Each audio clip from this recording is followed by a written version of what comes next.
जय महायोगपीठे तटे भीमरक्षा वरं पुंडरीकाय दातो मुनीन्द्रै समागत्य तिष्ठन्तमानन्दकन्दं परब्रह्मलिङ्गं भजे पाण्डुरङ्गं वसुदेवसुतं देवकंसचाणूरमर्दनं देवकी परमानन्दं कृष्णं वन्दे जगद्गुरुं मनोजवं मारुततुल्यवेगं जितेन्द्रियं बुद्धिमतां वरिष्ठं वातात्मजं वानरयूथमुख्यं शिलामदूतं शरणं प्रपद्ये। अलंकापुरी पुण्यभूमि पवित्र तेथे नांदतो ज्ञानराजा सुपात्र तया आठवीता महापुण्यराशी नमस्कार माझा श्री गुरु ज्ञानेश्वराशी। नमो सद्गुरु तुकया ज्ञानदीपा नमो सद्गुरु सच्चिदानंद रूपा नमो सद्गुरु भक्त कल्याण मूर्ति नमो सद्गुरु भास्करा पूर्ण कीर्ति। गुरु ब्रह्मा गुरु विष्णु गुरुदेव महेश्वरा गुरु साक्षात् परब्रह्म तस्मै श्री गुरुवे नमः।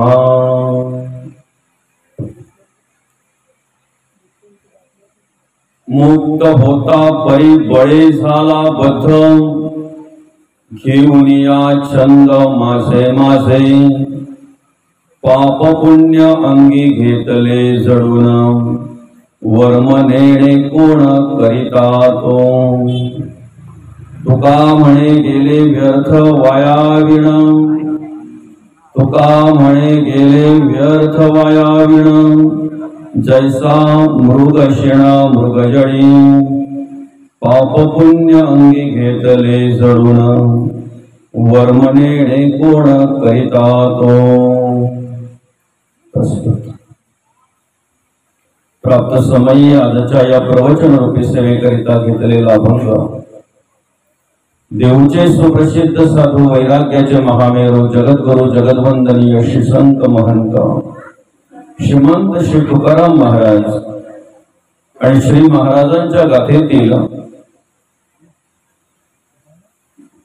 आपले ज्या वेळेला उत्पत्ती अर्थातच आपला जन्म ज्या वेळेला झाला त्यावेळेला जन्म ज्या पद्धतीने झाला त्या पद्धतीने त्यावेळेची अवस्था या ठिकाणी जगद्गुरु तुकोबा वर्णन करत असताना म्हणतात, भगवंताने आपल्याला मुक्त म्हणून जन्माला घातलं। जन्माला येताना प्रत्येक मनुष्य मुक्त अवस्थेमध्ये असतो, प्रत्येक जीव मुक्त अवस्थेमध्ये असतो, पण मुक्त अवस्थेत असताना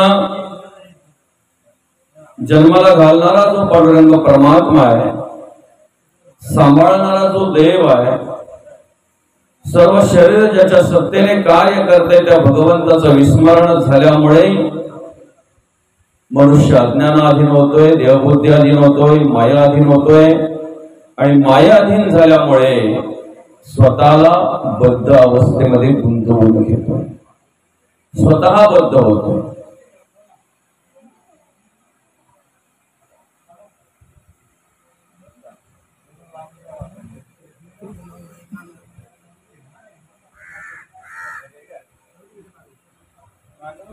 आणि एकदा काय तो बद्ध अवस्थेमध्ये गुंतून गेला, बद्ध अवस्था त्याला प्राप्त झाली की मग मात्र त्याला भगवंताचं विस्मरण होतंय, परमार्थाचं विस्मरण होतंय।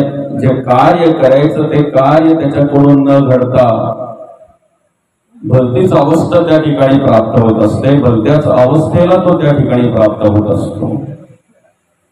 आणि मग काय होतंय, प्रत्येक कार्य करताना जो करता राम आहे, जो करता देव आहे, त्याचं विस्मरण झाल्यामुळे कर्तेपणा स्वतःवर घेतोय, आहे की ना। मी करतो, माझ्यामुळे सगळं चाललंय, मी आहे म्हणून होतंय, मी कमवून आणतोय म्हणून तुम्ही खाताय, मी शिजवून देते म्हणून तुम्हाला वेळेवर जेवायला मिळतंय, हा मीपणाचा छंद त्याच्या अंगी जडतोय। आणि एकदा काय मीपणाचा छंद माणसाच्या अंगी जडला ना की त्याला खूप आवड लागते हो त्याची मीपणाची. काही केलं त्याच्याकडून मी पण बाजूलाच होत नाही, है की नाही. मी अवस्था जी आहे ना ती एकदा त्याला जडली, घेऊन या छंद माझे माझे, है की नाही. हे माझं आहे, ते माझं आहे. खऱ्या अर्थाने त्या ठिकाणी ओळख करून देताना जगद्गुरु तुकोबा म्हणतात, ज्याला आज आपलं माझं माझं म्हणतोय की नाही ते याच्या आधी आपलं नव्हतं, बरं का. या नरद्यामध्ये येण्याच्या आधी आपली अवस्था जर पाहायला गेला तर 83,99,999 योनी पार करून मग आपल्याला हा नरदेह मिळालेला आहे. आज जे आपलं आहे ना ते याच्या आधी नव्हतं, बरं का. आज आपलं आहे हा आपला भ्रम आहे. कारण आज कुठपर्यंत ते आपलं आहे माहितीये का. जोपर्यंत अंतरात्मा आहे, भगवंत आपल्याला सांभाळतोय, तोपर्यंत आपल्या नावावर घर असतंय माऊली. एकदा भगवंत निघून गेला ना की ते घर सुद्धा आपोआप आपल्या मुलांच्या नावावर गेलं जात आहे की नाही. जोपर्यंत आपण कार्यरत आहोत, जोपर्यंत आपण करते आहोत, जोपर्यंत आपण कार्य करतोय, तोपर्यंत शेतीवाडी आपल्या नावावर असते.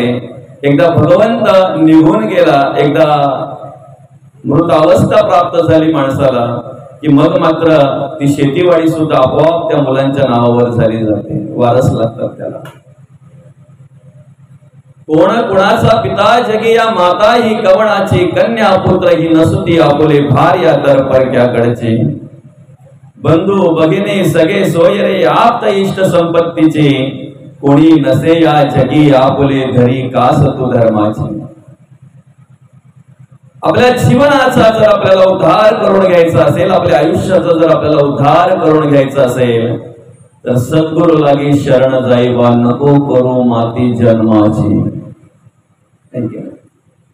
देहाची माती होणार हे 100% सत्य आहे.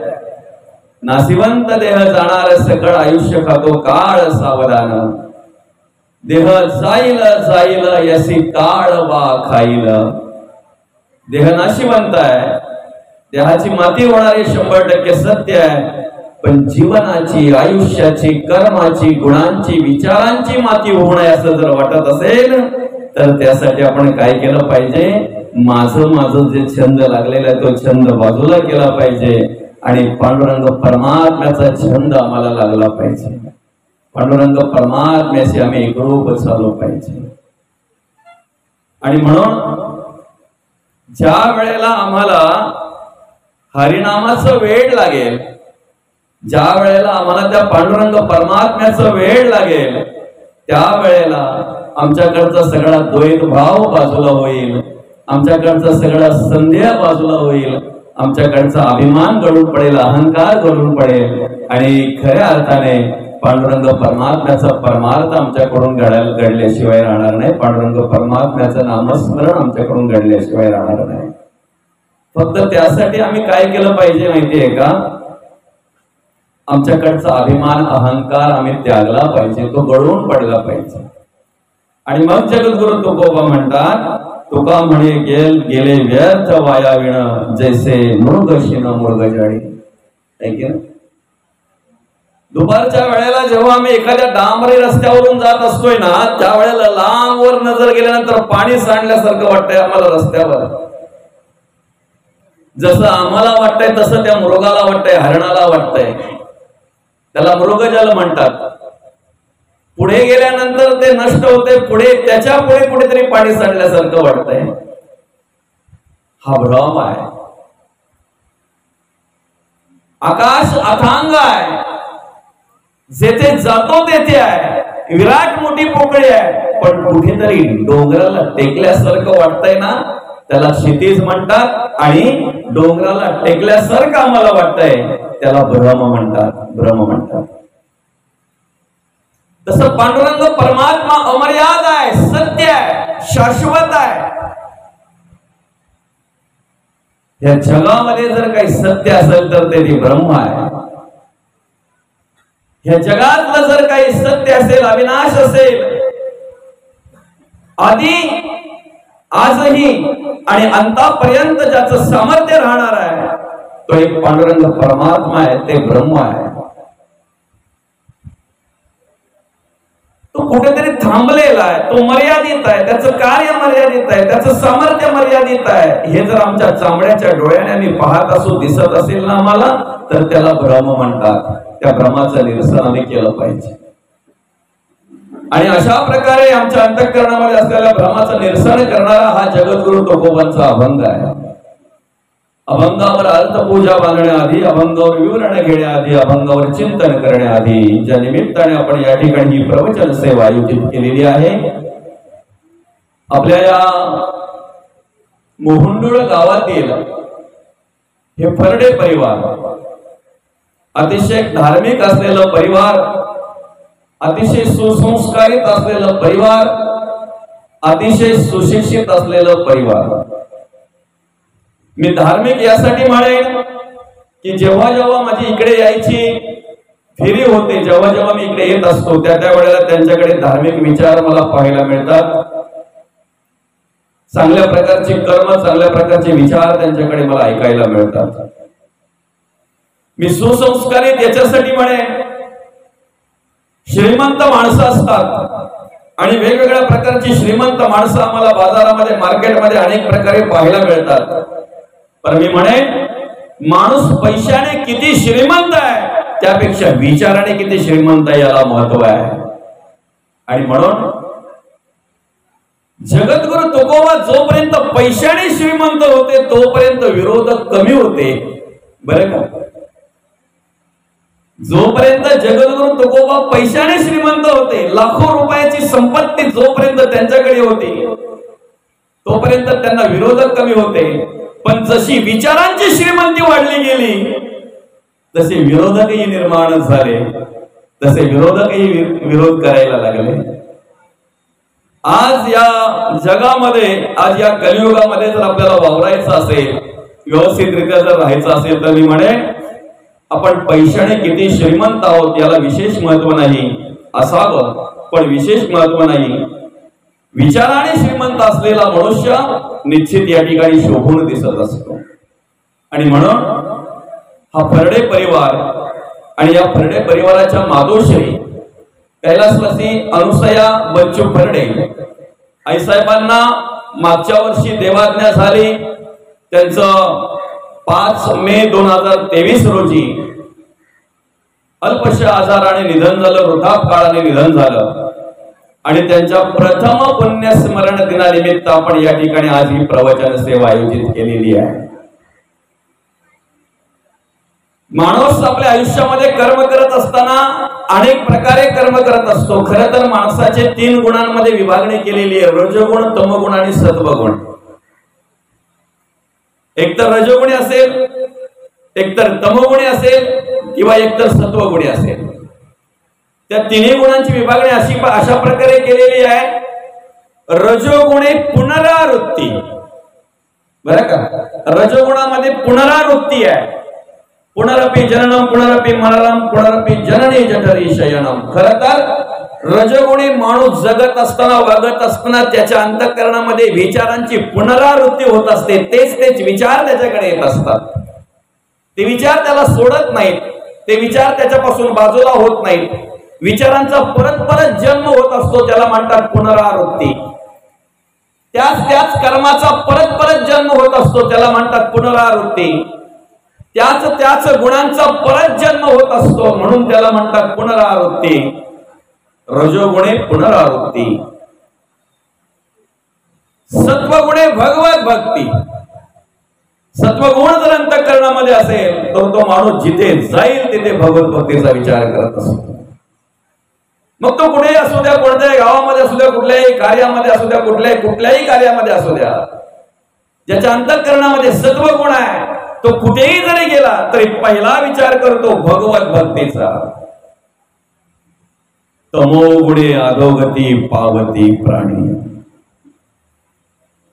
तमोगुण जर असेल, क्रोध जर भरलेला असेल तर त्याला अधोगती पासून कोणीही वाचवू शकत नाही, कोणीही सोडू शकत नाही. या ठिकाणी आम्ही कर्म करत असताना अनेक प्रकारची कर्म आहेत. कर्माचे वेगवेगळे प्रकार जरी असले तरी ते दोन प्रकारामध्ये मोडतात, एक पुण्य कर्म आणि एक पाप कर्म. आम्ही काम, क्रोध, लोभ, मद, मत्सर, दंभ, संशय, चिंता, असूया, द्वेष, भावना, कल्पना, इष्णा, वासना, आशा, ममता, तृष्णा यांच्या अधीन झालो. भगवंताचं विस्मरण झालं. धर्म काय ते कळत नाही, नीती काय ती कळत नाही. अधर्माने वागायला लागलो, अनितीने वागायला लागलो. आमच्याकडून घडणारी कर्म जी आहेत तिला पापकर्म म्हणतात, त्याला पापकर्म म्हणतात. पण आम्ही अखंड भगवंताचं स्मरण करतोय, आम्ही देवाचं नामस्मरण करतोय. प्रत्येक कार्याला सुरुवात करत असतो आम्ही भगवंताचं स्मरण केल्याशिवाय कोणत्याही कार्याला सुरुवात करत नाही. एवढंच नाही, धर्म आचरणाने वागतोय.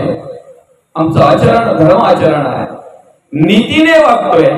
किती कुठल्याही प्रकारचा प्रसंग आला, किती कुठल्याही प्रकारे जरी वेळ समोर आली, कुठल्याही प्रकारचं संकट जरी आलं तरी आमच्यामध्ये कुठल्याही प्रकारचं परिवर्तन होत नाही, कुठल्याही प्रकारचा बदल होत नाही. सगळ्या ठिकाणी आम्ही सारखे असतो, संतुष्ट असतो, देवाच्या विचारामध्ये, देवाच्या नामस्मरणामध्ये रममाण असतो. त्याच्याकडून घडणारी कर्म पुण्यकर्म असतात. त्याच्याकडून घडणाऱ्या कर्माला पुण्यकर्म म्हणतात. आणि सांगू का, देवाला कोण आवडतंय याची ओळख करून देताना स्वतः गीतेमध्ये भगवंत म्हणतात, मला कोण आवडतंय. संतुष्ट सततम योगी यतात्मा दृढ निश्चयः मयोर्पित मनोबुद्धिर्यो मद्भक्तः समे प्रियः. जे मान अपमानाला भोगलेले नाहीत, नवे नवे ज्यांनी मान अपमानाला तिलांजली दिलेली आहे, मान अपमान बाजूला सारलेला आहे. धर्म कार्यासाठी आमंत्रण असो नाही तर नसो, ज्या ठिकाणी धर्म कार्य आहे त्या ठिकाणी जाणं, त्या ठिकाणी जे माझ्याकडे गुण आहेत, जे कर्म आहेत, जे काही विचार आहेत त्यांचा वापर करणं माझं कर्तव्य आहे. देवाचं कार्य आहे, हरिनाम सोहळा आहे. ज्या ठिकाणी माझी खऱ्या अर्थाने चांगल्या कर्मासाठी, चांगल्या कार्यासाठी गरज आहे त्या ठिकाणी कुठल्याही प्रकारचा मान अपमान न पाहता, कुठल्याही प्रकारचं निमंत्रण आमंत्रणाची वाट न पाहता आम्ही त्या ठिकाणी पोहोचून आम्ही कर्म करणं, कार्य करणं हे आमचं आद्य कर्तव्य आहे. हे ज्याच्या अंतःकरणामध्ये अशा प्रकारचे विचार आहेत ना, त्याच्याकडून घडणाऱ्या कर्माला पुण्यकर्म म्हणतात. तुम्ही तुमच्या आयुष्यामध्ये किती जरी पाप कर्म केली तरी त्याचं स्मरण कधीच केलं जात नाही. केलं जातंय. माणूस एकदा गेला ना दादा की त्या गेलेल्या माणसाला, मेलेल्या माणसाला ज्या वेळेला स्मशानाकडे नेतायत, स्मशानामध्ये नेतायत ना, त्यावेळेला रस्त्यालाही आणि स्मशानामध्येही त्याचे मित्र, त्याचे नातेवाईक, त्याचे अपेक्षित, त्याचे ग्रामस्थ, पाहुणे मंडळी सगळे त्या ठिकाणी चर्चा करत असतात. त्याने त्याच्या आयुष्यात केलेल्या कर्माचा, त्याच्याकडे असलेल्या विचाराचा, तो कसा वागला आणि कसा जगला याचा विचार सगळे करत असतात. आणि म्हणून आम्ही कसे जगतोय, कसे वागतोय याला विशेष महत्व आहे.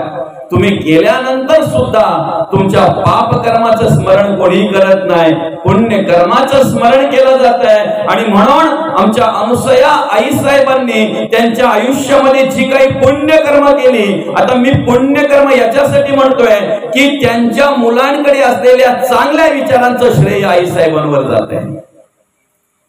काय म्हणतात जगद्गुरु तुकोबा, आपुलिया हिता जो असे जागता, धन्य माता पिता तयाची. आपल्याकडे असलेले जे चांगले विचार आहेत ना, आपल्यावर झालेले जे सुसंस्कार आहेत ना, आपल्याकडून घडणारा जो परमार्थ आहे, जी भक्ती आहे, जी धर्माची कर्म आहेत, नीतीने वागणं, हे जे विचार आहेत, ही देणगी आपल्या आई वडिलांची असते, हे मात्र विसरून चालणार नाही. आणि म्हणून आमचे भगवान दादा असतील, आमचे राम दादा असतील, आमच्या निर्मलाताई असतील, ही मुलं आईसाहेबांची, आईसाहेबांचे नातवंड असतील, या परिवारातले सगळे सदस्य असतील, मी म्हणेन परडे परिवार हा एक सुसंस्कारित परिवार आहे, धर्म आचरणाने वागणारा परिवार आहे, नीतीने वागणारा पण एक परिवार आहे.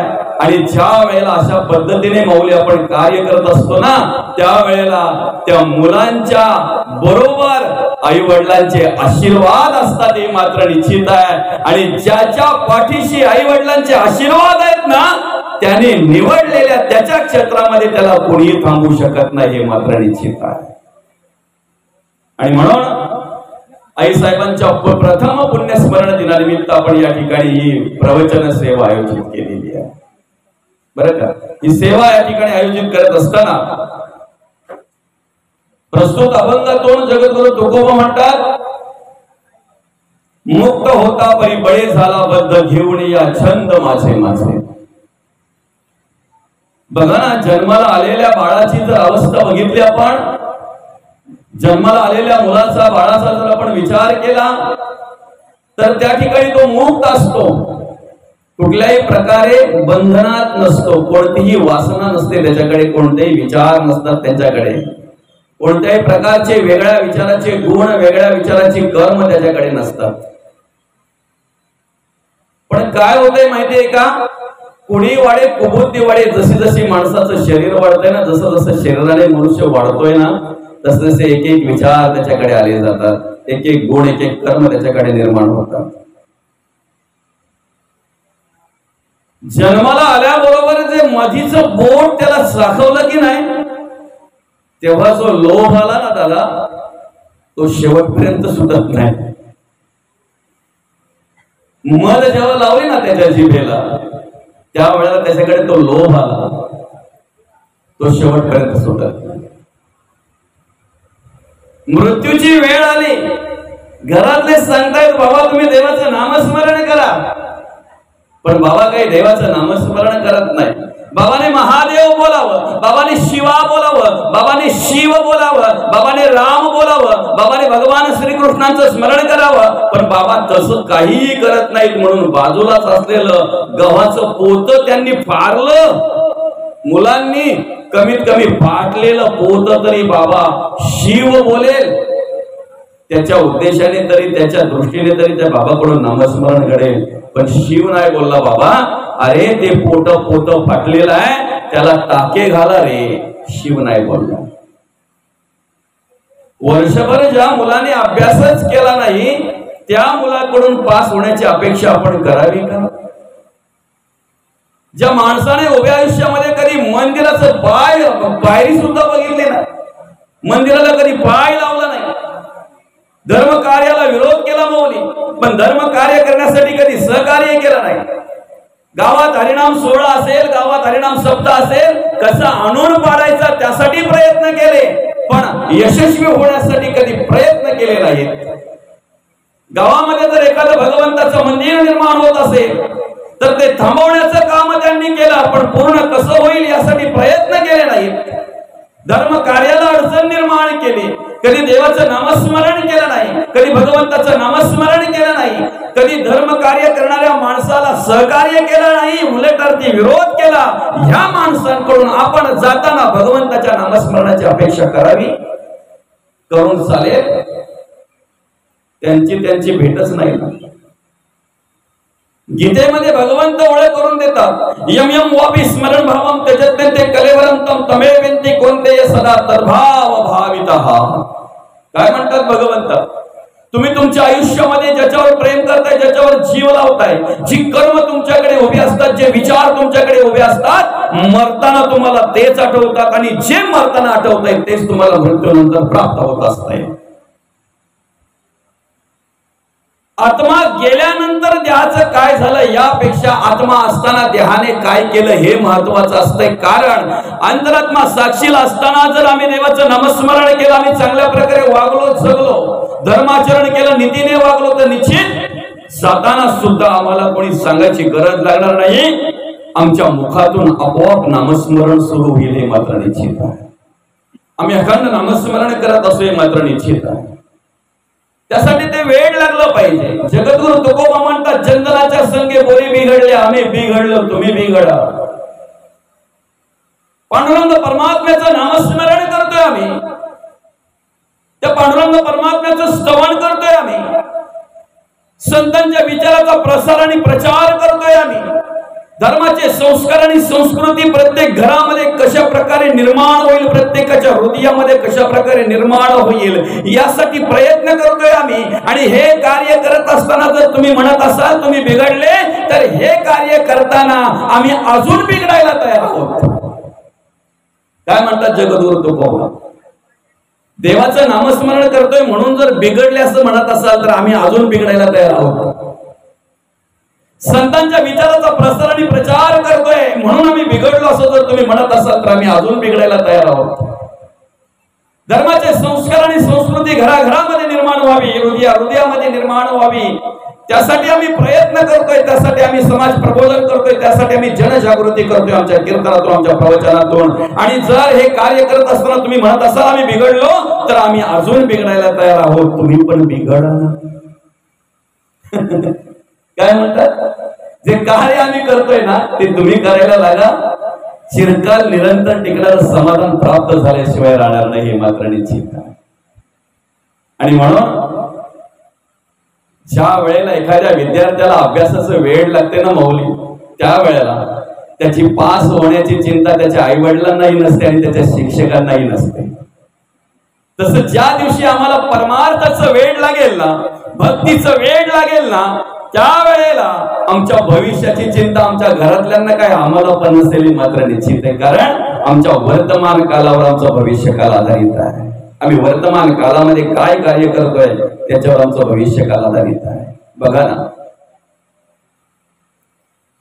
आता जन्माला आलेली, काही दिवसांपूर्वी जन्माला आलेली लहान बालक, एक 20 बालक जर आम्ही एकत्र झोपवली, एकत्र अशी ठेवली 20 बालक, एकही कोणी आम्ही ओळखू शकत नाही कुठल्या जातीचा आहे, कुठल्या धर्माचा आहे, कुठल्या पंथाचा आहे.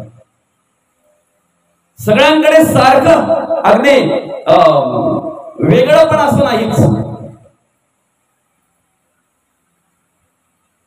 मध्येही जर पाहायला गेलं ना तर एखाद्या ठिकाणी असं एक 30-40 माणसं घेऊन एखादी जाणारा बस असेल, एखादा मोठा वाहन असेल, आणि त्या ठिकाणी जर एखादा ऍक्सिडेंट झाला तर अनेक असा रक्ताचा पाठ वाहत असतो. त्यावेळेला सुद्धा आम्ही ओळखू शकत नाही हे कोणत्या जातीच्या माणसाचं रक्त आहे, कोणत्या धर्माच्या माणसाचं रक्त आहे, कोणत्या पंथाच्या माणसाचं रक्त आहे, नाही ओळखू शकत.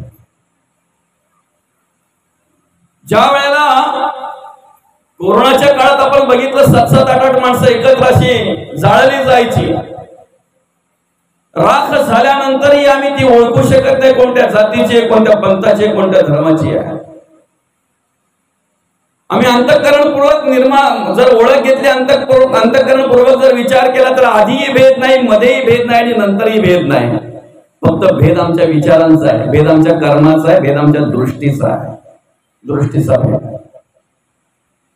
भगवंताने जन्माला घालताना पूर्णपणे मुक्त जन्माला घातलं होतं. असं म्हणतात चोच निर्माण करण्याच्या आधी भगवंताने दाना निर्माण केलेला आहे. म्हणजे प्रत्येक जीवाला या ठिकाणी जन्माला घालण्याच्या आधी पहिले त्याची व्यवस्था केलेली आहे आणि मग जन्माला घातलेला आहे. मनात वांछिले पूर्व संचित केले, पण तया सारखे भोगणे प्राप्त झाले. जे विचार आमच्याकडे आले ना, जी कर्म आमच्याकडे उभी राहिली ना, त्याप्रमाणे आम्हाला भोगणे प्राप्त झालं. म्हणून पापाचे फळ ते दुःख आणि पुण्याचे फळ ते सुख. पाप पुण्य आवश्यक भोगणे लागे. जी कर्म आपल्याकडून घडत असतील, जी कर्म आपल्याकडून होत असतील ना, त्या कर्माला मात्र त्याप्रमाणे गती, त्याप्रमाणे भोग, बरं किंवा वाईट पण फळ ठेवलेलं आहे मात्र निश्चित आहे. आणि म्हणून ज्या वेळेला कबीर महाराज त्या रस्त्यातून चालले होते, रस्त्यातून जात असताना एका घराजवळून जात असताना त्या घराच्या वरांड्यामध्ये एका बाईने दळण दळायला घेतलं होतं जात्यामध्ये. बरं का, त्या जात्यामध्ये दळण दळायला घेतलेलं आणि कबीर महाराज निरीक्षण करतात. ती बाई कबीर महाराजांकडे बघते, कबीर महाराज जात्याकडे बघतायत, निरीक्षण करतायत. त्या रस्त्यात येणारी जाणारी माणसं त्या ठिकाणी थांबली आणि तेही निरीक्षण करायला लागले की कबीर महाराज नक्की पाहतात काय. पण काय झालं माहितीये का, त्या जात्याकडे पाहता पाहता त्या ठिकाणी निरीक्षण करता करता कबीर महाराजांच्या डोळ्यामध्ये अश्रू आले, रडायला लागले. कबीर महाराज रडायला लागले. त्यांच्याच मागे येणारा त्यांचा मुलगा कमाल त्या ठिकाणी पाहतोय तर वडिलांच्या डोळ्यामध्ये अश्रू आहेत. वडील त्या ठिकाणी जात्याचं निरीक्षण करतायत. तोही जात्याचं निरीक्षण करायला लागला, पण जात्याचं निरीक्षण करता करता मात्र तो हसायला लागला मौली. आणि मग ह्या दोघांना पाहणारी माणसं विचारायला लागली, कबीर महाराज रडतायत त्याच जात्याचं निरीक्षण करताना आणि त्याच जात्याचं निरीक्षण करताना कमाल मात्र हसतोय. का असं फरक का? त्यावेळेला कबीर महाराजांना विचारलं, तुम्ही का रडताय? कबीर महाराज म्हणतात, बघा ना रे, खाली एक तळ आहे, वरती एक तळ आहे. या दोन्ही तळाच्या मध्ये जो दाना जे धान्य अडकलं ना त्याचं पीठ पीठ करून ठेवतात रे, त्याचं नाव पण शिल्लक राहत नाही. अशी अवस्था या ठिकाणी पाहायला मिळते. माणसाचंही म्हणे असंच आहे. कळी आणि काळाच्या या दोन्ही तळांच्या मध्ये जो दाना अडकला ना, जे धान्य सापडलं ना, त्याचं नाव सुद्धा शिल्लक राहत नाही. हे मात्र निश्चित आहे. या जन्म मृत्यूच्या रहाडगड्यामध्ये जो सापडला, उपजे ते नासे आणि नासे ते पुनरपी दिसे, हे घटिका यंत्र तैसे परिभ्रमे का. आणि या घटिका यंत्रामध्ये जो सापडला त्याची अवस्था काय होते बघा ना. आणि म्हणून त्या धान्याकडे बघितल्यानंतर मला कीव आली रे. त्या धान्याकडे बघितल्यानंतर मला दुःख वाटलं रे. त्या धान्याकडे बघितल्यानंतर मी दुःखी झालो, त्यामुळे माझ्या डोळ्यातून दुःखाचे अश्रू आले रे. पण कमालला ज्या वेळेला विचारलं, तुम्ही का हसताय, त्यावेळेला त्याने सांगितलं, बाबा म्हणतायत ते बरोबर आहे. दोन्ही तळाच्या मध्ये सापडलेल्या धान्याची अवस्था काय होते, पण जे धान्य मधल्या खुट्याच्या जवळ राहिलं ना, कोणाची हिंमत नाही त्याला चिरडायची, कोणाची हिंमत नाही त्याचं पीठ करायची, कोणाची हिंमत नाही त्याचे अस्तित्व नष्ट करण्याची. फक्त त्याने त्या मधल्या खुंट्याला सोडता कामा नये मात्र निश्चित आहे.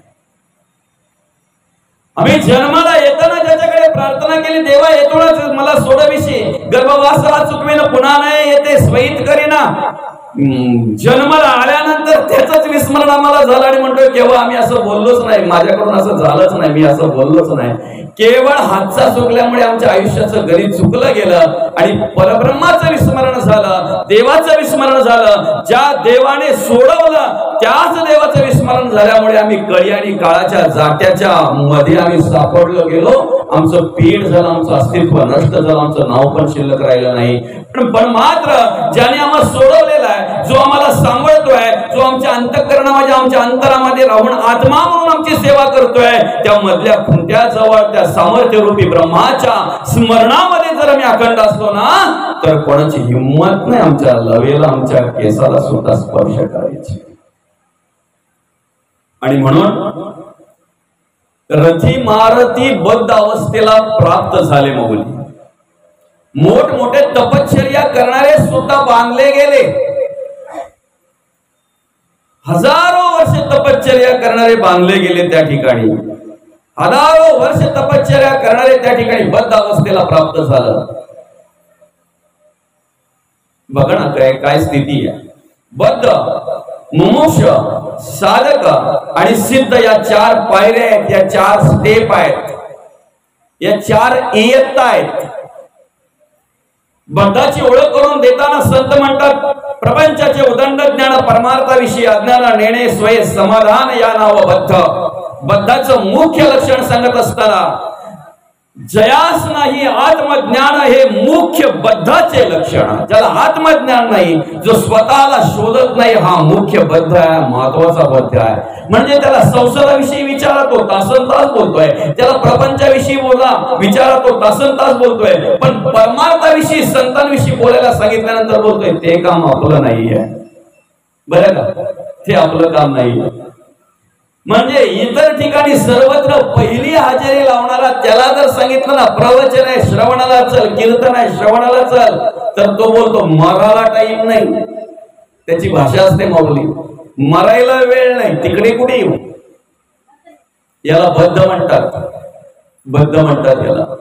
प्रपंचाचं उदंड ज्ञान आहे, परमार्थ विषयी अज्ञान आहे, नेणे स्वय समाधान याना बद्ध. पण या बद्ध माणसाला ज्या वेळेला जाणीव होते मी काय केलं पाहिजे, मी कसं वागलं पाहिजे, मी कसं जगलं पाहिजे, ज्या वेळेला जाणीव होते त्याला मुमुक्ष म्हणतात. म्हणे मी अवगुणांची राशी, म्हणे मी व्यर्थ झालो जन्माशी, म्हणे मी भार झालो भूमीशी येणार मुमुक्ष. मी काय करायला हवं, मी काय करतोय याची जाणीव ज्याला झाली त्याला मुमुक्ष म्हणतात. म्हणजे पहिलीतून दुसरीत गेला. बरं का, कर्म आचरणामध्ये बदल झाला, चांगल्या प्रकारे साधनेमध्ये आला, साधना स्वीकारली, त्याप्रमाणे कर्म आचरण करायला लागला, त्याप्रमाणे जगायला लागला, वागायला लागला, त्याला साधक म्हणतात. म्हणजे पहिलीतून दुसरीत, दुसरीतून तिसरीत गेला माणूस, आता तिसरीत गेला. बरं का, आता तिसरी मध्ये गेल्यानंतर माणसाने काय करायचे, ती साधना स्वीकारायची आहे. श्री गुरूंच्या चरणाशी नतमस्तक व्हायचंय, पांडुरंग परमात्म्याच्या चरणाशी नतमस्तक व्हायचंय, पांडुरंग परमात्म्याचं स्मरण ठेवायचं आहे आणि आपल्या जीवनाचा वाटचाल करायची, आपल्या आयुष्याची वाटचाल करायची आहे. साधक होऊन राहणं अतिशय सोपं असतंय, अतिशय चांगलं असतंय. म्हणून तर संत म्हणतात, लहानपण देगा देवा मुंगी साखरेचा रवा, ऐरावत रत्न तोर त्याचे अंकुशाचा मार. म्हणून साधक होऊन राहणं कधी चांगलं असतंय, मस्त असतंय, ते नम्रतेचं लक्षण असतंय ते. पण कसं असतंय माहितीये का, साधक होऊनही साधना घेऊनही जर तुमच्याकडे क्रोध आला, तुमच्याकडे अभिमान आला, तुमच्याकडे एखादी वासना आली, तर तुम्ही पुन्हा बद्ध अवस्थेला प्राप्त होता. शाळेमध्ये जाणारा एखादा विद्यार्थी पहिलीमध्ये जर पास झाला तर कितवीत जातो, दुसरीमध्ये जातो. दुसरीत जर पास झाला तर कितवीमध्ये जातो, तिसरीमध्ये जातो. तिसरीत जर नापास झाला तर कितवीत जातो. तो किती वेळा नापास झाला तर तो तिसरीतच राहील. पण इथे अवस्था अशी आहे परमार्थामध्ये, तिसरीत जर नापास झाला तर तो परत पहिलीत येऊन बसतो. आम्ही देवपूजा करतोय, आम्ही साधना करतोय, आम्ही भगवंताचं नामस्मरण करतोय, आम्ही प्रत्येक ठिकाणी पुढे पुढे असतोय. पण अशा अवस्थेला असून सुद्धा जर आमच्याकडे क्रोध येत असेल, आमच्याकडे जर अभिमान निर्माण होत असेल, अहंकार निर्माण होत असेल, आमच्या मुखातून जर वाईट शब्द येत असतील, आम्ही जर वाईट ऐकत असो, आम्ही जर वाईट कर्म करत असो, तर आम्ही साधक आहोत हा आमचा भ्रम आहे. आम्ही परमार्थ करतोय हा आमचा भ्रम आहे. आम्ही पहिलीत आहोत, आम्ही बद्ध आहोत, आम्ही बद्ध अवस्थेत आहोत. कारण आम्ही वासनेने बांधलेलो आहोत, आम्ही क्रोधाने बांधलेलो आहोत, आम्ही विचाराने बांधलेलो आहोत, आम्ही अभिमानाने बांधलेलो आहोत, आम्ही अहंकाराने बांधलेलो आहोत. कोण म्हणेल आपल्याला साधक नाही. आणि म्हणून माणूस आहे ना, चेहरा जर चांगला दिसत असेल ना बाबा त्याचा, तर तो परत परत आरशाजवळ जाऊन पाहतो, आहे की ना. सकाळी उठल्याबरोबर एखादी ताई गेले कशी आरशाजवळ पाहायला, तिला माहिती आहे सकाळी उठल्याबरोबर जर मी केस वगैरे जर व्यवस्थित केले नाही, माझं तोंड जर व्यवस्थित केलं नाही आणि तसंच जर आरशाजवळ गेले तर कदाचित मला मीच घाबरेल. बरोबर आहे की नाही. पण तेच गंध पावडर केले, केस व्यवस्थित केले, रंगरंगोटे केले, मेकअप केल्यानंतर माणूस स्वतःहून जातो परत परत पाहायला आणि त्याने परत परत पाहावं अशी इच्छा निर्माण होत असते, आहे की नाही. कारण आम्ही आरशामध्ये चित्र पाहत असतो, समजतंय. ज्या वेळेला त्याच आरशामध्ये आम्ही आमचं चरित्र पाहू ना, त्यावेळेला परत जायची इच्छा पण आमची होणार नाही. त्या ठिकाणी आमचा चेहरा परत पाहायची इच्छा पण होणार नाही. फक्त असा एखादा आरसा तयार केला पाहिजे की ज्याच्यामध्ये चित्र नाही, माणसाचं चरित्र दिसलं पाहिजे. आम्ही चित्राला महत्व देतोय आणि चित्राला महत्व देतोय म्हणून आम्ही मिरवण्याचा परमार्थ करतोय. संतांनी मिरवण्याचा परमार्थ केला नाही, संतांनी मुरवण्याचा परमार्थ केला. संत परमार्थात मिरवले नाहीत, संतांनी परमार्थ मुरवला. म्हणून असताना सहज ओळख झाली नाही माऊली, गेल्यानंतर बऱ्याच जणांना ओळख झाली. तसं माणूस कार्य करत असताना काही वेळेला तो कसा आहे, कशा पद्धतीने वागतो, जगतो, काय कर्म करतो, मिरवणारा माणूस सहज दिसतो, मुरवणारा माणूस पाहावं लागतंय, शोधावं लागतंय. आणि संतांना मुरवणारा परमार्थ आवडतोय, मिरवणारा आवडत नाही. म्हणून संत म्हणतात, जर तुम्ही कामाने बांधलेले असाल, क्रोधाने बांधलेले असाल, ऐक ना, एक एक विषयाने जर बांधलेले असाल तर बद्ध अवस्थेला प्राप्त आहात, हे मात्र निश्चित आहे. बद्ध अवस्थेला प्राप्त आहात. म्हणून म्हटलेले कुठेतरी पशु पक्षी गुणवंत, त्यास कृपा करीती भगवंत. पशु पक्ष्यांचा जर आम्ही विचार केला तर कुठेतरी चांगली कर्म, चांगले विचार त्यांच्याकडे पाहायला मिळतात. सांगू का, प्रत्येक प्राण्या पक्षाकडे, प्रत्येक जीवाकडे एक ना एक तरी गुण असा आहे की त्याचा अभ्यास आपण करावा आणि तो गुण आत्मसात करावा. म्हणून दत्त गुरूंनी अनेक गुरु केले. 24 गुरूंची यादी भागवतामध्ये आहे बरं का. अनेक गुरु केले. माऊली म्हणतात, जो जो जयाचा घेतला गुणा, तो तो म्या गुरु केला जाण. गुरुशी आले अपारपण, जग संपूर्ण गुरु दिसे. प्रत्येक प्राण्यापक्षाकडे काहीतरी शिकण्यासारखं गुण आहे. माणसाचा जर विचार केला ना माऊली, माणसाकडे काय शिकण्यासारखं आहे बघा. चालणाऱ्या एका रस्त्यामध्ये माणसाला सहज दगड एक माणूस बोलला तर त्या बाजूच्या दगडाला राग आला. तो बोलतोय, किती वर्ष झाले मी इथले येते बरं का. येणारी जाणारी लोक माझ्यावर गुटखा खाऊन थुकतात, मी काहीही करत नाही. येणारी जाणारी लोक माझ्यावर तंबाखू खाऊन थुकतात, मी काही बोलत नाही. येणारी जाणारी लोक मला लाद मारून जातात, माझ्या पाय मारून जातात, तरी मी कधी कोणाला काही बोललो नाही. आणि सांगू का, मला किती जरी टेन्शन आला, कोणी किती जरी त्रास दिल्यानंतर मी कधी आड्यावर जात नाही. माझ्यावर एखादा जर येऊन आदळला तर मी त्याची बाटली फोडतो, पण बाटलीसाठी मी कधी जागा सोडीत काय माऊली, खरंय की खोटं आहे? तलप आली म्हणून मी कधी कुठल्या दुकानात जाऊन पुढे आणत नाही. बघा, तो दगड बोलतोय, मी एवढा शांत, मी एवढा असा अवस्थेत असून सुद्धा तुम्ही माणसाला बोलता दगड. माझी उपमा माणसाला देता. तुम्हाला माणसाची एक एक कर्म सांगू का. टाकीने खपली फोडली ती मागुती ना जडली, पण मनुष्याची कुबुद्धी झाडली ती पुन्हा लागेल. एखाद्या वेळेला एखाद्या दगडाची खपली जर फोडली, बाजूला जर केली ना, तर वर्षानुवर्ष ती तिकडेच राहते, ती पुन्हा येऊन चिटकत नाही माऊली.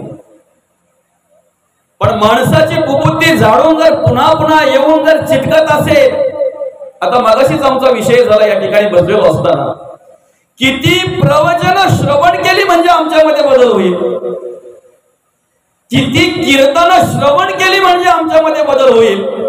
आणि जर होत नसेल तर आम्ही शोधायला पाहिजे, हा बदल का होत नाही,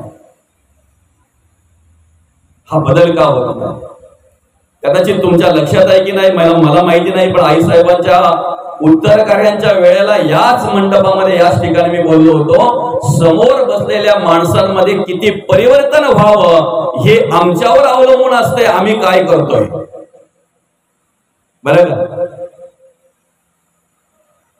आम्ही 2 तास 1.5 तास या ठिकाणी जर प्रवचन करत असू, तर राहिलेल्या 22 तासामध्ये आम्ही काय करतोय याच्यावर हे 2 तास आधारित असतात. राहिलेल्या 22 तासामध्ये जर आम्ही एखादा अवगुण कर्म करत असो, राहिलेल्या 22 तासामध्ये जर मी एखादं व्यसन करत असेल, राहिलेल्या 22 तासामध्ये जर माझ्या आई बहिणीकडे जर मी वाईट नजरेने पाहत असेल, राहिलेल्या 22 तासामध्ये जर मी एखाद्याच्या द्रव्याची अपेक्षा करत असेल, राहिलेल्या 22 तासामध्ये जर मी कोणाचा द्वेष करत असेल, मत्सर करत असेल, तिरस्कार करत असेल, माझ्या जगण्याने वागण्याने जर कोणाच्या डोळ्यामध्ये अश्रू येत असतील, तर सांगा ना, मी पुण्य कर्म करतोय की मी पाप कर्म करतोय, त्याच्यावर हे 1.5 तास आधारित आहे. आणि माणसाची हिंमत तरी कशी होते हो. तंबाखू खाऊन तोंडात ठेवून तंबाखूवर बोलायचं आहे. समजतंय परिवर्तन का होत नाही, त्याला कारण काय माहिती आहे का. एक पेंटर आहे की नाही, गावातल्या भिंतींवर त्याला लिहायचं काम दिलं होतं, येथे धूम्रपान करू नये, धूम्रपान निषेध. आलं का लक्षात? तंबाखू खाणे आरोग्यास अपायकारक आहे. सिगारेटच्या पॉकेटवर लिहिलेलं असतंय, cigarette smoking is injurious to health. Cigarette ओढणं आरोग्याला अपायकारक आहे. आता तो धूम्रपान करू नये लिहिणारा एका हातामध्ये विडी होती त्याच्या आणि एका हातामध्ये ब्रश होता. वाचून किती जणांमध्ये परिवर्तन होईल बरं? गावामध्ये सुधारणा व्हावी या उद्देशाने एका कार्यक्रमामध्ये गावामध्ये दारू या विषयावर प्रबोधन ठेवलं बरं का. बोलणारा वक्ता आला, 2 तास वक्ता एवढा बोलला की त्या वक्त्याच्या बोलण्याकडे बघून त्या महिलांना वाटत होतं जिचं याच्याशी लग्न झालं असेल त्या बाईचं काय मजा असेल, काय आनंदात असेल ती बाई. तो वक्ता असा बोलत होता ना की ऐकणाऱ्यांमध्ये जी वृद्ध माणसं होती ती विचार करत होती ज्याच्या पोटी हा जन्माला आलेला आहे ना तो बाप किती भाग्यवान आहे.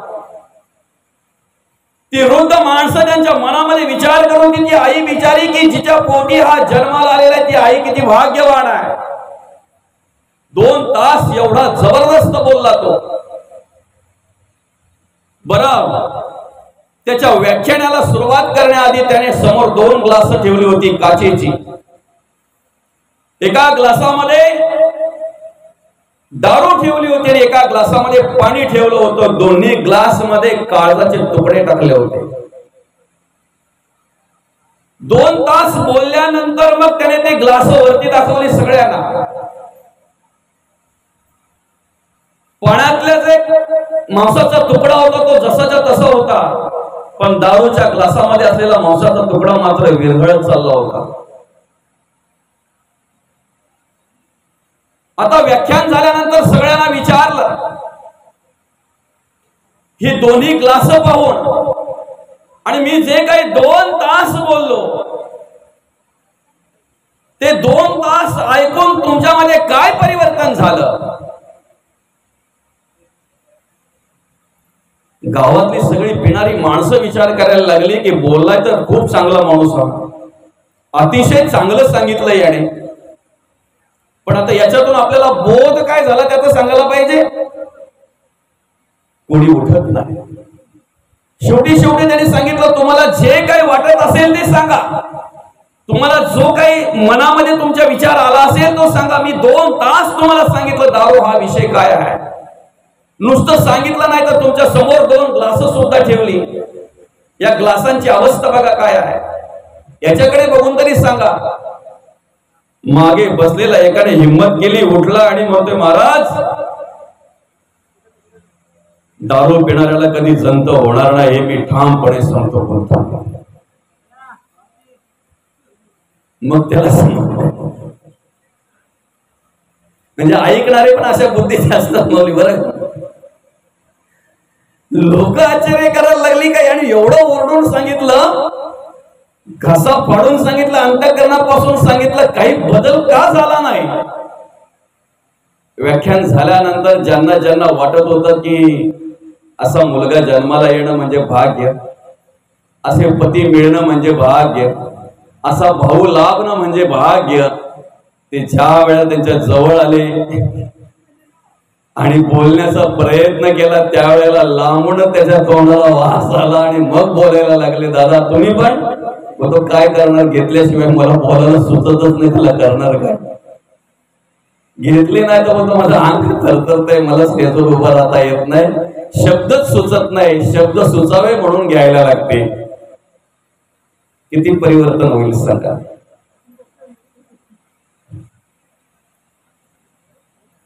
म्हणून आम्ही आमचा विचार करायला पाहिजे पहिला. मी काय करतोय. स्वतःला शोधणं याला ज्ञान म्हणतात, याला आत्मज्ञान म्हणतात. स्वतःला शोधणं याला ज्ञान म्हणतात. आम्हाला वाटलं होतं आणि पुस्तकं वाचून जे पांडित्य आमच्याकडे येते त्याला ज्ञान म्हणतात की काय, पण नाही.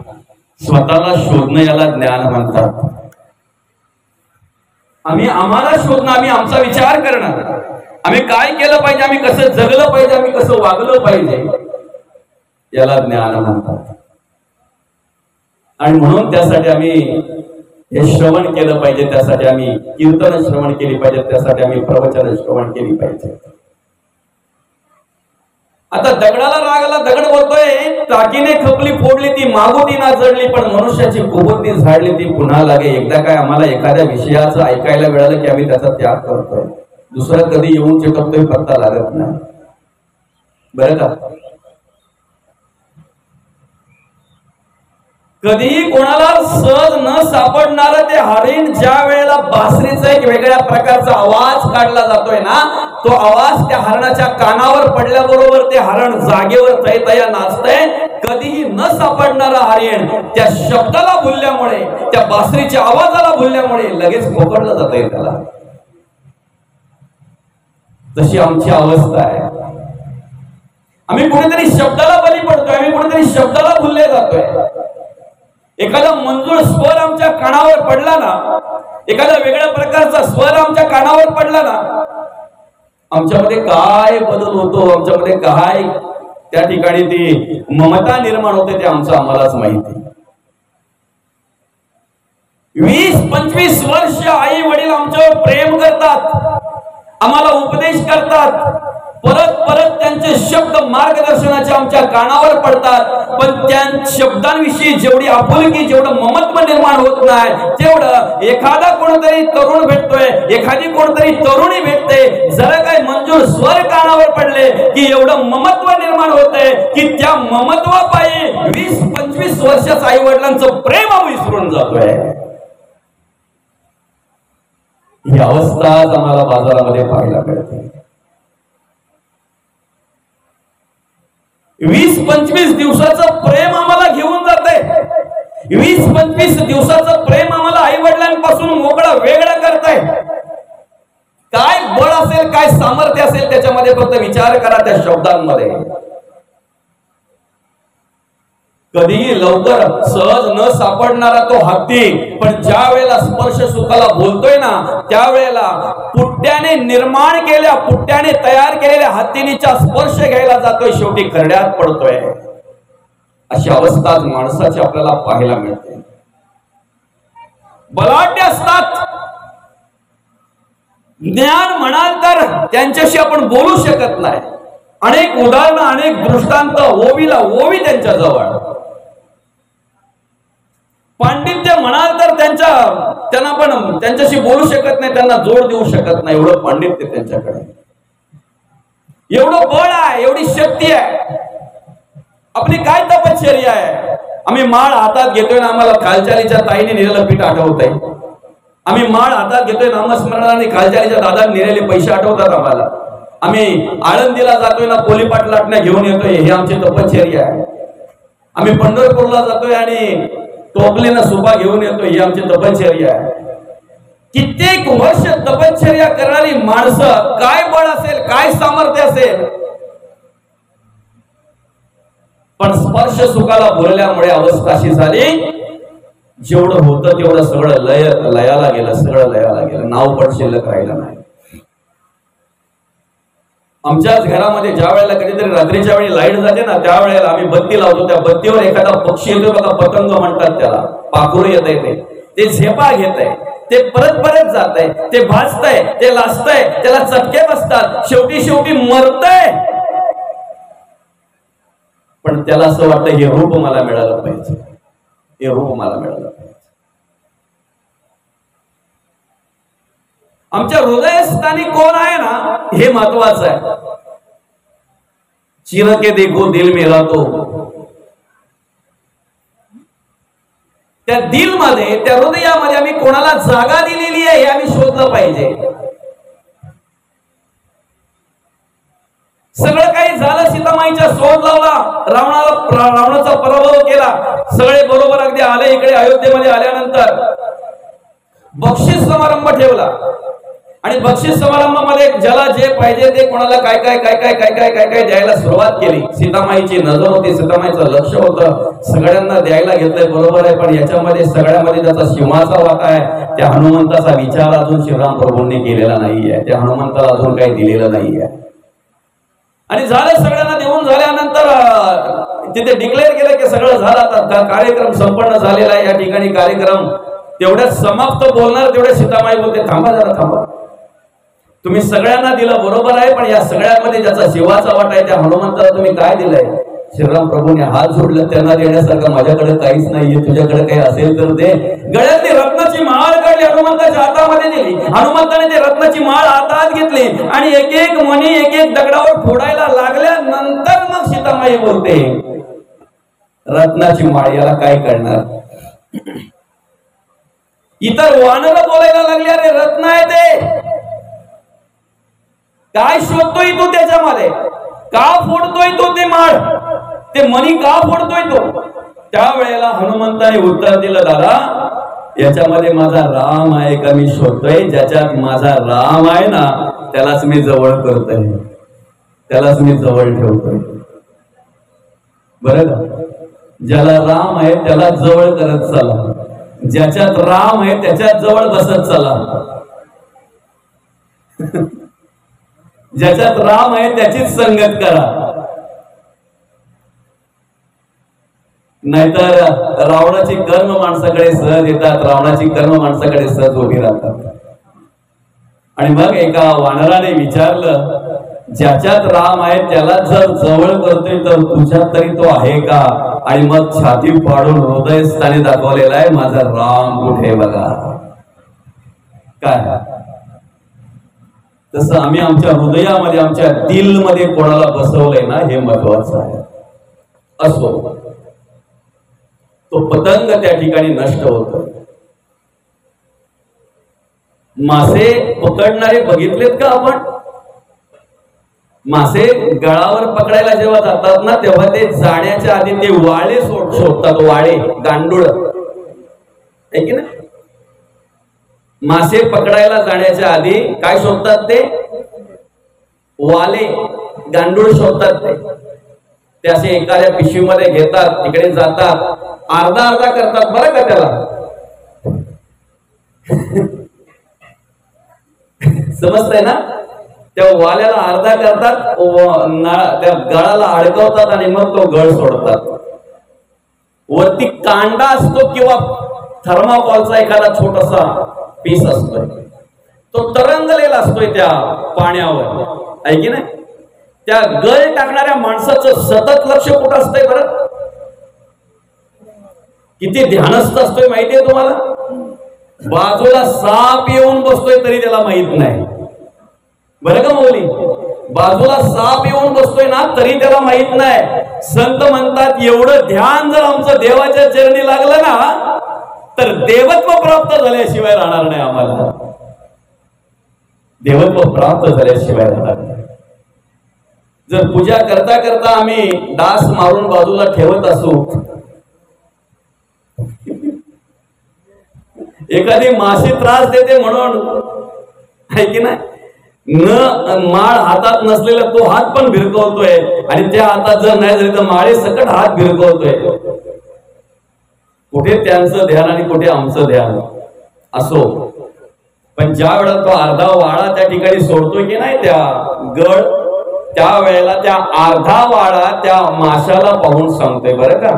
त्या वाल्याच्या दिशेने जो मासा येतोय की नाही तो वाला खायला, तो वाला बोलतोय, मत आओ मेरे लिए मैं आधा हूं तेरे लिए, अगर तू आएगा मेरे लिए तो ऊपर खड़ा है तेरे लिए. दादा तू माझ्यासाठी येऊ नको दादा, मी अर्धा झालोय तुझ्यासाठी, आणि मला अर्धा तू खाण्यासाठी जर येशील ना तर तुला खाणारा वरती टपलेला आहे. मात्र निश्चित आहे आमची अवस्था तशीच आहे. आमची अवस्था अशी आहे ना दादा की नाथ महाराज कुठेतरी ओळख करून देतात, साप बेडका ते गिडी आणि बेडूक माशा ते कवडी. आमची अवस्था काय माहितीये का?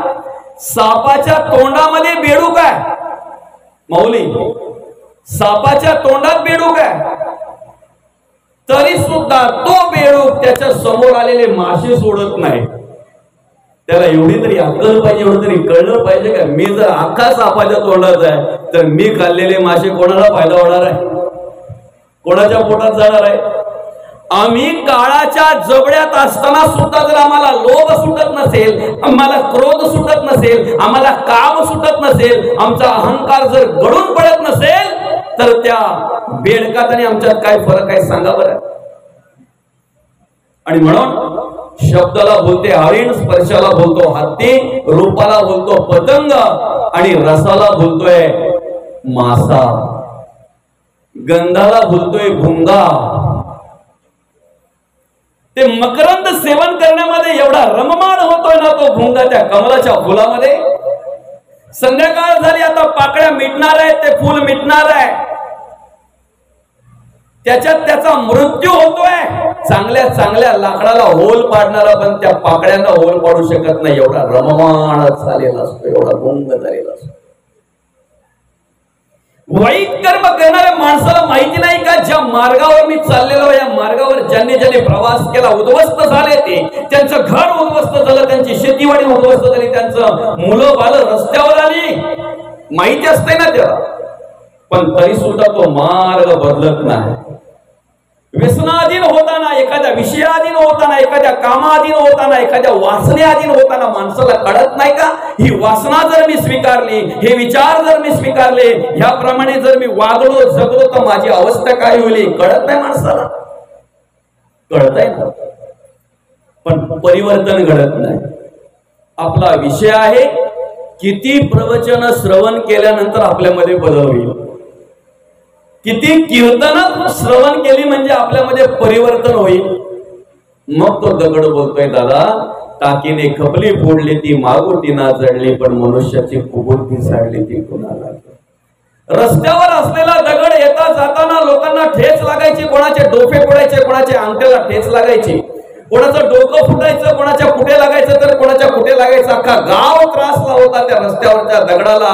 पण काही दगड असे असतात गावाला जरी त्रास असला तरी कोणाला हात लावायची हिंमत नसते त्या दगडाला, बरं का?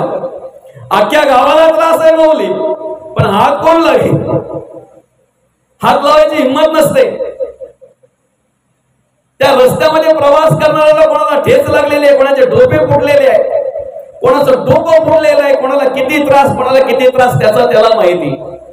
असे काही दगड असतात, ते हळदीनाच गेल्यावर भांडण करतील असं नाही काय, बरं का? ते हळदीना गेल्यावर सापत्र बोलतील असं नाही काय, ते भांडणाच्या वेळीच भांडण करतील असं नाही काय, ते भांडणाच्या वेळीच सापत्र बोलतील असं नाही काय.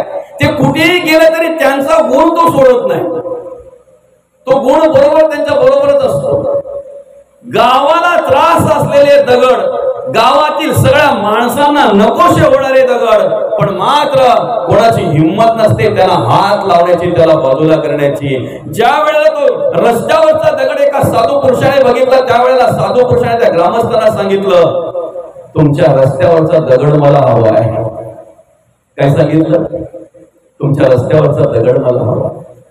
आणि गावकऱ्यांनी सांगितलं, जा महाराज बिंदास घेऊन जा, काही देऊ नका, कोणाला काही देऊ नका, तुम्ही दगड न्याता हेच आमच्यावर उपकार आहे, हेच आमच्यासाठी महत्वाचं आहे. महाराजांनी दगड नेला. काही वर्षानंतर महाराज त्या गावात आले आणि सांगितलं, तुमच्या गावात अमुक अमुक देवाची मंदिर बनवायचं आहे, मूर्ती माझ्याकडून आणणार. आणि झालं, मंदिराची उभारणी केली, प्राण प्रतिष्ठेसाठी मूर्ती गावात आणली. मूर्ती गावात आणल्यानंतर लोक पाहायला लागली, पाहत बसले, नवे नवे सगळी लोक त्या मूर्तीकडे आकर्षित झाली. पाहतच बसावं, नजर बाजूला जात नाही, त्या मूर्तीकडेच पाहत राहावं, अशी सुशोभित मूर्ती. लोक विचार करतायत, एवढी सुशोभित मूर्ती, एवढी आकर्षित मूर्ती आहे, ही मूर्ती बनवायला महाराजांनी दगड तरी कुठून आणला असेल? तेव्हा महाराज बोलले, हा तुमच्या रस्त्यावरचा दगड.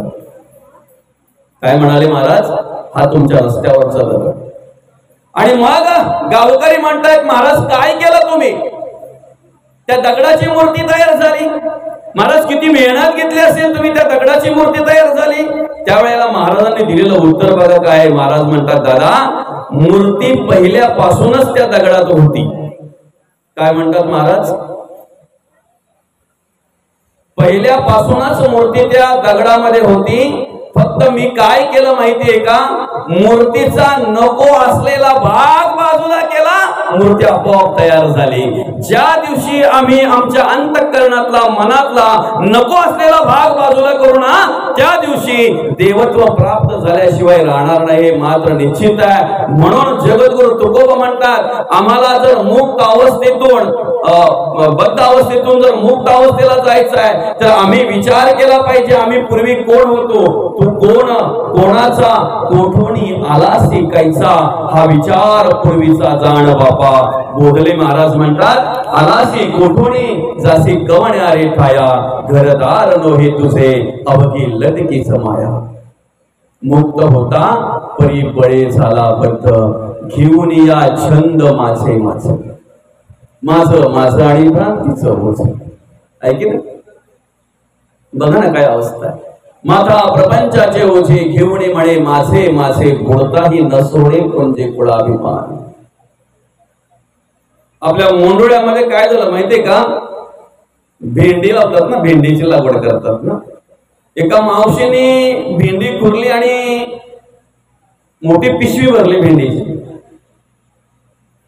आता भेंडीची पिशवी भरल्यानंतर कुठे नेतात बरं, मार्केट, भिवंडीला. जायला काय इथून वाहन, टेम्पो असते नाही का. ज्या वेळेला ती बाई ती भेंडीची पिशवी घेऊन टेम्पो मध्ये चढली ना, त्यावेळेला चढण्याच्या आधीच विचार करायला लागली का एवढी टेम्पो भरली, आधीच एवढ्या पिशव्या आहेत, आधीच एवढी माणसं आहेत, एवढी सगळी घेऊन जाईल का टेम्पो, एवढा भार एवढा ओझा सगळा टेम्पोला सहन होईल का, टेम्पो नेईल का. बसण्याच्या आधी ती विचार करायला लागली. मग तिने विचार केला, ठीक आहे आपल्या तरी पिशवीचा तिला वजा झाला पाहिजे नाही, म्हणून तिने काय केलं, पिशवी वरती चढवली. पण टेम्पोत चढल्यानंतर ती पिशवी तिने डोक्यावर घेतली.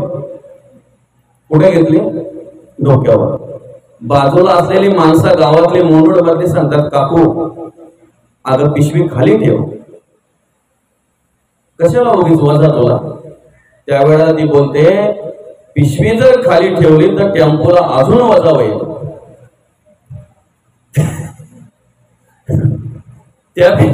त्यापेक्षा ती माझ्या डोक्यावर असलेलीच बरी. मग ती माणसं बोलतात, काकू ती पिशवी तुझ्या डोक्यावर असली काय ना खाली ठेवली काय, तुझ्या सकट ती पिशवी टेम्पो घेऊन चाललेच ऑलरेडी. तसं आमचं झालंय माऊली. आम्हाला एकावर एक बिला यायला लागली तरी पण अजून आमच्या कपाटाच्या चाव्या सुनाला जात नाही. अजून मसाला सासू काढून देईल, अजून मीठ सासू काढून देईल, अजून हळद सासू काढून देईल. शेजारचे बोलतात, ही कधी पण बाई आवरेल ना, कुठं कुठं काय ठेवलंय त्या सगळ्या लोकांची जणून घेईल. अरे ज्या दिवशी केस, एक कानाचा केस पिकलेला दिसला दशरथ राजाला, त्याच दिवशी लगेच ठरवलं आता बाद झाला, श्रीरामाचा राज्याभिषेक करायचा. श्रीरामाचा राज्याभिषेक करायचा त्याच दिवशी ठरवलं. कुठे थांबायचं हे आम्हाला कळलं पाहिजे. ज्या दिवशी आम्हाला कुठे थांबायचं कळेल ना, त्या दिवशी आमचा मार्ग मोकळा असेल. आम्ही थांबतच नाही, व थांबायलाच मागत नाही. ऐक नाही, परमार्थ कधी करावा, आम्ही भक्ती कधी करावी, आम्हाला वेळ तरी कधी मिळणार आहे. शतवर्ष वय नेमिले, बालपण नेमता गेले, तारुण्य वेचले विषयांकडं. मग बालपणी आणि तरुणपणी केलेली कर्म, वृद्धपणी नाना रोग भोगणे लागे कर्मभोग. आता भगवंताचा योग कोणे वेळे कधी घडणार परमार्थ आमच्याकडून. आणि म्हणून जगद्गुरु तुकोबा म्हणतात, पाप पुण्य अंगी घेतले जडून, वर्म नेणे कोण करीता तो. काय समजतंय का आपल्याला, आपल्या इंद्रियांकडून कर्म घडतात, पण इंद्रिय कोणाच्या अधीन आहेत, मनाच्या अधीन आहेत. कर्म करणारे इंद्रिय की मन आहे. आम्ही डोळ्याने पाहतो, काय पाहावं हे मन ठरवत आहे. डोळे जरी पाहत असले तरी काय पाहावं हे मन ठरवत आहे. मन इंद्रियांचा राजा, सर्व भावे त्याची पूजा. मन जीवींचा प्रधान, मन माझे नारायण. म्हणून आधी मन घेई हाती, तोची गणराज गणपती. मन कसा आहे तुका म्हणे, मन चंचला हाती येऊ देईना गुरुचे पडा. म्हणून आधी मन घेई हाती. आणि म्हणून आमची अवस्था अशी निर्माण झालेली आहे की तुका म्हणे, गेले व्यर्थ वाया विन जैसा मृग शिवचारी. फक्त आशेने आम्ही धावत असतो बस. आशेने आम्ही पुढे पुढे पुढे पुढे वाटचाल करत असतो बस. पण आम्हाला काहीही कळत नाही याच्यातून निष्पन्न काय होणार, याच्यातून काय मिळणार आहे. रात्रभर तो उंदीर त्या टोपलीला कुडतळत असतो. उपडी घातलेली टोपली ज्या वेळेला उंदीर कुडतळतोय, ज्या वेळेला तो उंदीर कुडतळत असतोय, त्यावेळेला त्याच्या मनामध्ये विचार असतो, ज्या अर्थी ही उपडी घातलेली टोपली आहे त्या अर्थी तिच्या आतमध्ये काहीतरी धान्य असेल, द्रव्य असेल, ते मला खायला मिळेल. ह्याच उद्देशाने त्या उपड्या घातलेल्या टोपलीला तो उंदीर कुडतळत असतो. दात दुखायला लागतात, हिरड्यातून रक्त येते, त्याच्या वेदना होतात, पण तरी सुद्धा बोलतोय, एकदा या टोपलीला होल पडला ना की आतलं असलेलं धान्य मला खायला मिळणार आहे. ह्याच आशेने तो उंदीर रात्रभर टोपली कुडतळतोय. पहाटेच्या वेळी कुठेतरी एखादा होल तयार झाला की त्याच होल मधून बाहेर एखादा साप येतोय आणि त्या उंदराला गिलंकृत करतोय. मग त्याला कळतंय, रात्रभर केलेली मेहनत मी माझ्या काळासाठी करत होतो, मी माझ्या मृत्यूसाठी करत होतो. रात्रभर मेहनत करीत होतो मी, पण मला माहिती नाही या मेहनतीने माझ्यावर मृत्यू ओढावणार आहे. हीच अवस्था माणसाची आहे. आणि म्हणून स्वतःसाठी जगता जगता, स्वार्थासाठी जगता जगता कधीतरी देवाचा, देशाचा, धर्माचा विचार आम्ही करायला हवा. देवाचा, देशाचं आणि धर्माचं कार्य आमच्याकडून घडायला हवं. ज्यांच्या उद्धार कार्याच्या निमित्ताने आपण या ठिकाणी प्रवचन सेवा आयोजित केलेली आहे, ज्यांच्या पुण्य स्मरण दिनाच्या निमित्ताने या ठिकाणी आपण ही प्रवचन सेवा आयोजित केलेली आहे. या फरडे परिवाराच्या मातोश्री अनुसया बच्चू फरडे आईसाहेबांनी अतिशय चांगल्या प्रकारे कार्य केलं, अतिशय चांगल्या प्रकारे कर्म केली, आपल्या मुलांवर चांगल्या प्रकारचे संस्कार केले. मी म्हणेन या आईसाहेबांनी आपल्या मुलांसाठी किती संपत्ती कमवली हे मला माहित नाही आहे, पण संपत्ती कमवता कमवता अनेक प्रकारचे चांगले संस्कार निर्माण केले हे मी आज माझ्या डोळ्यासमोर पाहतोय. कारण पुण्यस्मरण त्यांचंच केलं जातंय ज्यांनी काहीतरी आयुष्यामध्ये पुण्यकर्म केले जातात, काहीतरी पुण्यकर्म केलेले असतात. आणि म्हणून आईची चांगल्या प्रकारे सेवा केली.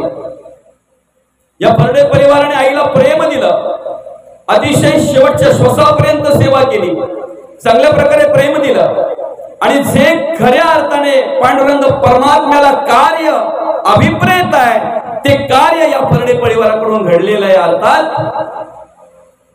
ज्या दिवशी तुम्ही तुमच्या घरातल्या चालत्या बोलत्या देवांची, आई वडिलांची सेवा करताय ना, ज्या दिवशी तुमच्या जगण्याने वागण्याने तुमच्या घरातले आई वडील रूपी असलेले चालते बोलते देव संतुष्ट होतात ना, त्याच दिवशी 33 कोटी देवांची कृपा तुमच्यावर झाल्याशिवाय राहत नाही, मात्र निश्चित आहे. आणि ते कार्य आज या ठिकाणी आपल्याला या फरडे परिवारामध्ये पाहायला मिळतंय. असो, आई शेवटी आई असते. आत्मा आणि ईश्वर यांचं एकत्रितरित्या सामर्थ्य अनुभवायचं, सामर्थ्य पाहायचं स्थान म्हणजेच आई आहे. खऱ्या अर्थाने आई आणि वडील आपल्यावर निष्कामतेने प्रेम करणारे हे जगातलं एकमेव दैवत आहे.